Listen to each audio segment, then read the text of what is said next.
একদিকে স্পেন আর্জেন্টিনার রোমাঞ্চকর লড়াই, অন্যদিকে মাঠের বাইরে Shakira, Justin Bieber, BTS, Tom Cruise থেকে শুরু করে হলিউড বলিউডের অসংখ্য তারকার উপস্থিতি। সব মিলিয়ে ফিফা বিশ্বকাপের ফাইনাল পরিণত হয় তারকাদের মিলন মেলায়। আর্জেন্টিনাকে 1-0 গোলে হারিয়ে বিশ্বকাপ শিরোপা নিজেদের দখলে নিয়েছে স্পেন। গ্যালারিতে শ্বাসরুদ্ধকর অপেক্ষার মাঝেই স্বস্তি দিয়েছে তারকাদের পারফরমেন্স। দর্শকদের জন্য বড় আকর্ষণ ছিল হাফ টাইম শো, যেখানে এক মঞ্চে ধরা দিয়েছেন ম্যাডোনা, শাকিরা, জাস্টিন বিবার সহ পপ সঙ্গীতের জনপ্রিয় সব মুখ।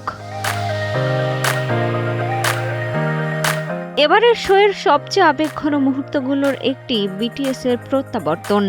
বাধ্যতামূলক সামরিক সেবা শেষ করে প্রায় 3 বছরের বিরতির পর আবারও একসঙ্গে বিশ্বমঞ্চে পারফর্ম করে জনপ্রিয় এই কে পপ ব্যান্ড। সুস্থ জীবন, সুন্দর পৃথিবী।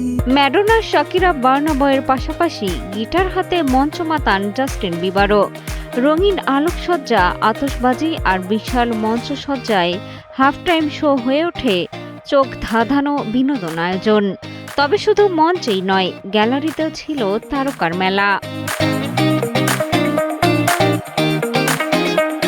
ফাইনাল দেখতে হাজির হন কাইলি জেনার, টিমোথি শ্যালামে, সঙ্গীত তারকা বিয়ন্সে ও জেজেড।